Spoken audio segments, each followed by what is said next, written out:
Assalamualaikum Puan Zarina. My name is Irfan. Thank you for your courtesy in accepting our interview sessions. First and foremost, I want to clarify to you that this interview session was for our MPU 3253 Leadership and Interpersonal Skills project. The main purpose of this interview session was mainly to study your leadership skills as well as your interpersonal skill.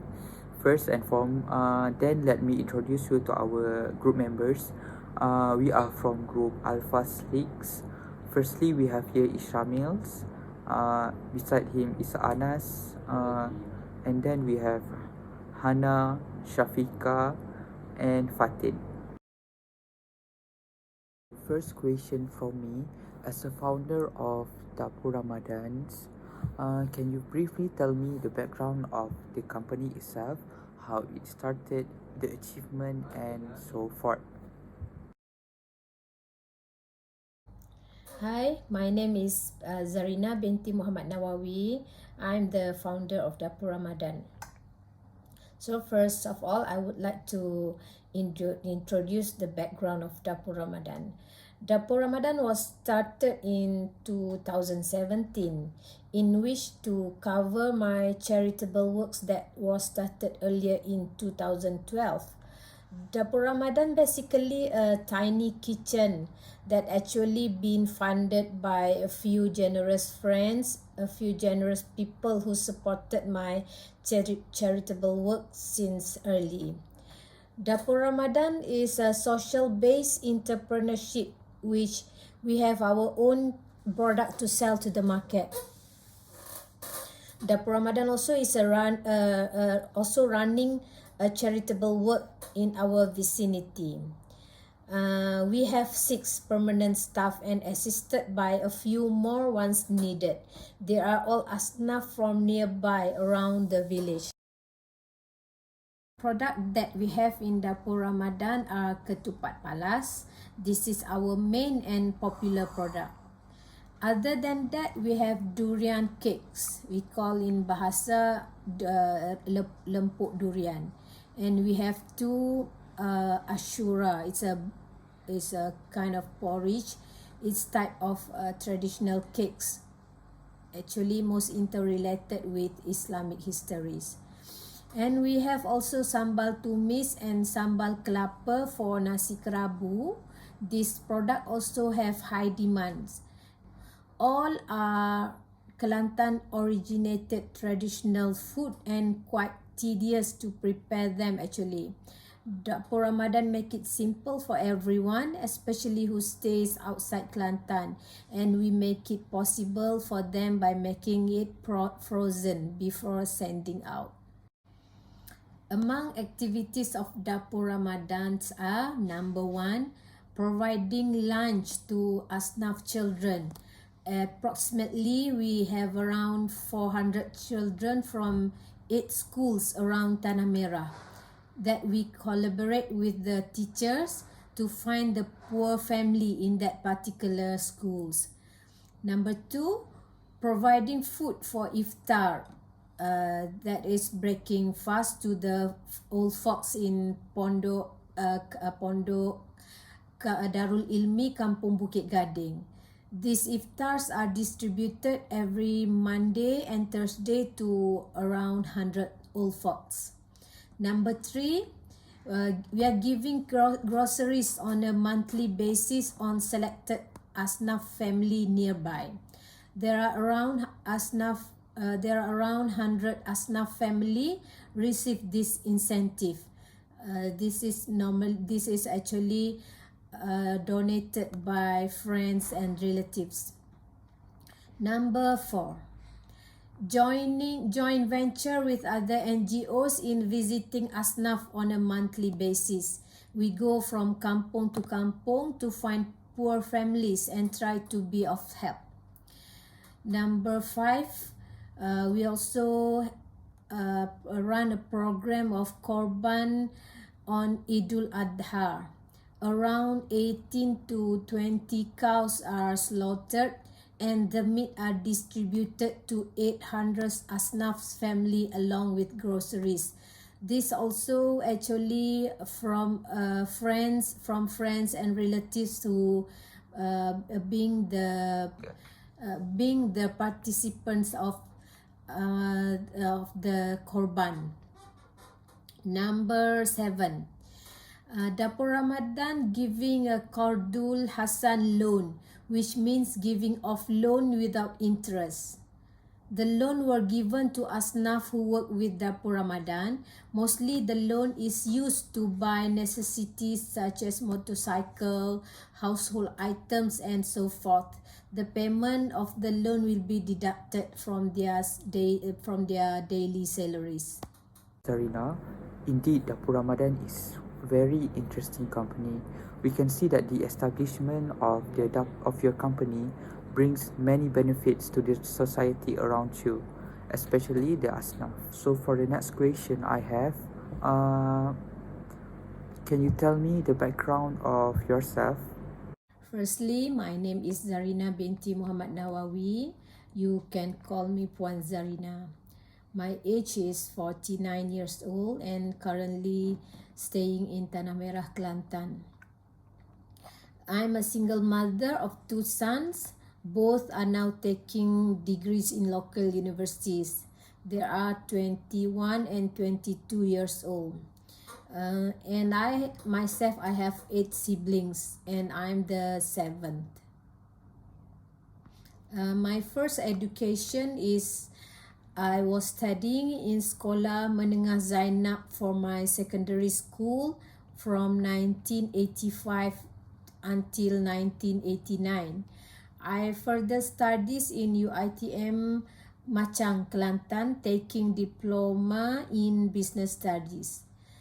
Even though I was hoping to pursue studies, but due to financial difficulties, I just end until diploma.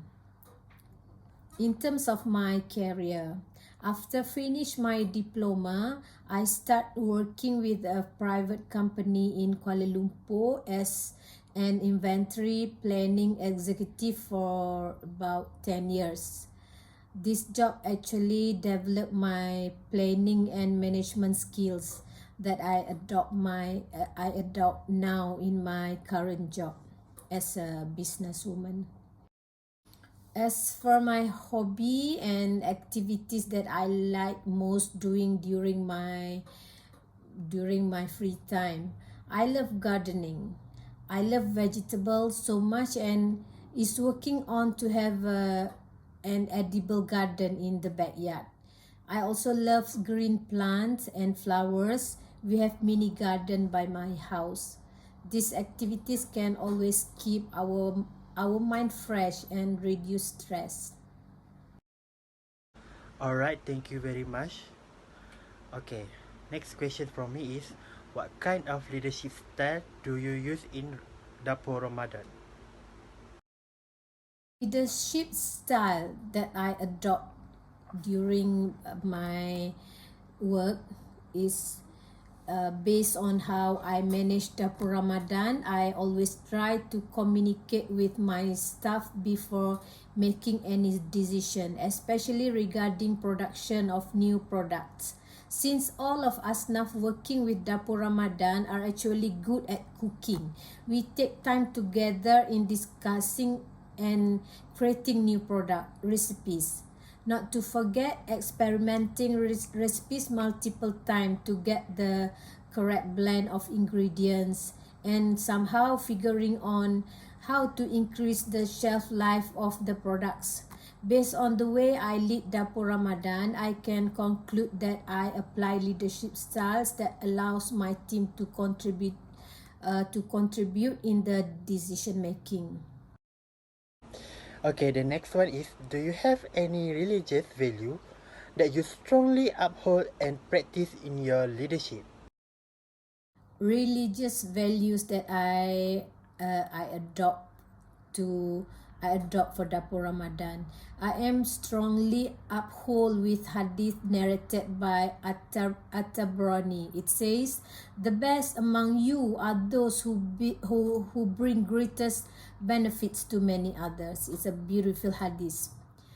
In another topic, if you can refer on Surah Al-Baqarah ayat 275, the verse tells us about the prohibition and consequences of taking interest or riba in our life. Riba is something that I will always avoid in any given circumstances.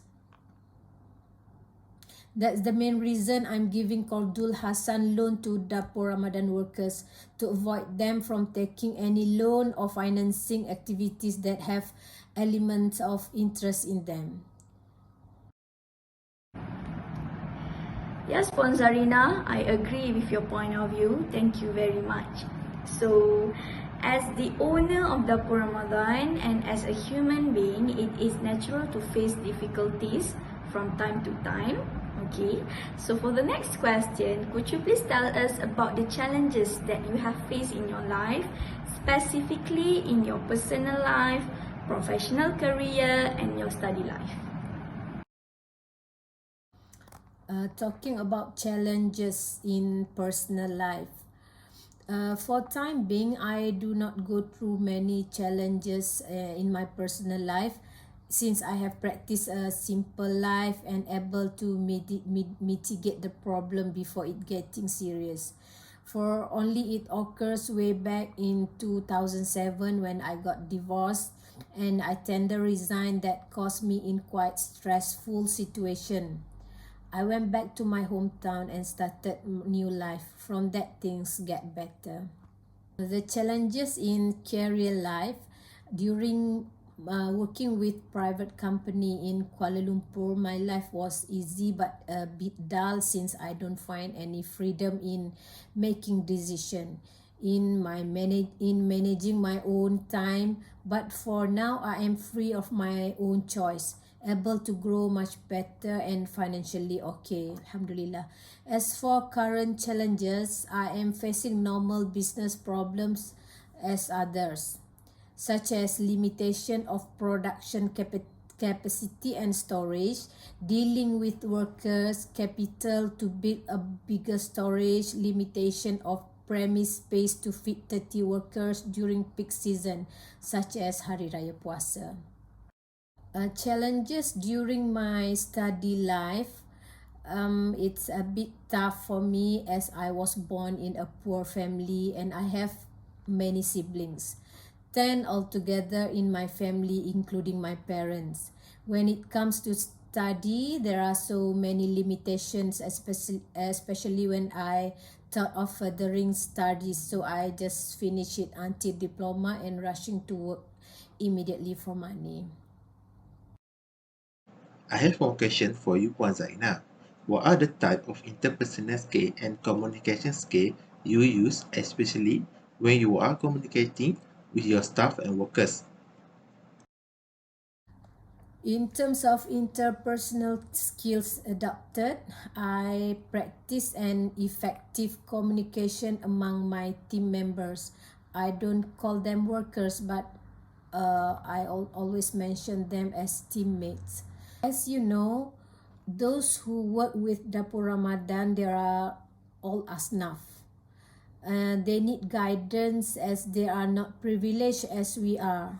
Most of them left school early, so the communication must be tactful and easy for them to understand and to adhere. Dapur Ramadan also a place where they can share problems, especially financial problems. We try to communicate as polite and thoughtful to win their heart. There are some occasions they are not honest, taking advantage, telling lies. For this case, I take firm action and communicate with them appropriately. In terms of interpersonal skills adapted when communicating with asnaf, it's very depends on the situation, because the Ramadan team members, they are not only workers as I said earlier, but they are also asnaf that I fight to help them to at least to have better income and improve their life as a whole. I practice more listening rather than always giving them directions. I will let them share their thoughts and opinion to make them feel important. Other than that, I adopt sharing with them values of life, be a good community, manage their income so that they can spend wisely. Thank you, Puan Zarina, for answering my question. Let's forward to the next question. Thank you, Shamil. Okay, Puan Zarina, in your opinion, what is management? For my perspective of effective management, good management to me is to have a sense of control in life and dignify others to be in good circle too. Okay, so how do you manage asnaf, especially those who are working in Dapur Ramadan? How I manage asnaf, especially who are under Dapur Ramadan. Yes, in terms of managing them, there are many things to take into consideration because we are dealing with a group of people who are lack of education, poor and left behind. Number one, I will make sure that instruction must be precise and easy to understand. Number two, we control them by emphasizing good values and keep reminding of religious values. Number three, let them feel that Dapur Ramadan is not only a place they can earn money, but also where they can rely on when they have difficulties and challenges in life. Puan Zarina, for my last question, as a businesswoman, how do you manage your time between your business and your personal life? How I manage time between business and my personal life. Dapur Ramadan is actually located nearby my house and also the team members. We have free and easy style of work and not restricted to working hours, and everybody is paid daily. If they can finish their job early, they can go back early.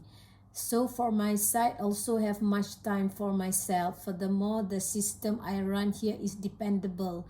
They know very well the job until it is done. I myself a single mother and life for me is very simple, and I don't really need to concentrate on house chores so much as cooking, washing, etc. Both my son also big enough, they can take care of themselves. So, in the first instance, I would like to thank Puan Zarina for dedicating your time for this interview. It's a pleasure to gain such indispensable information, notably about Dapur Ramadan. In terms of continuing to conclude this whole interview, making it one whole informative wrap, I would like to put forward my inquisitiveness about what are one of your future plans for Dapur Ramadan towards making it more progressive in terms of career. About my future plans of Dapur Ramadan, actually there are many plans that we are figuring out so far. As number one, to build a warehouse to accommodate more asnaf to work under Dapur Ramadan, as by now we only rent a small place, a small premise that can fit up to 18 to 20 people.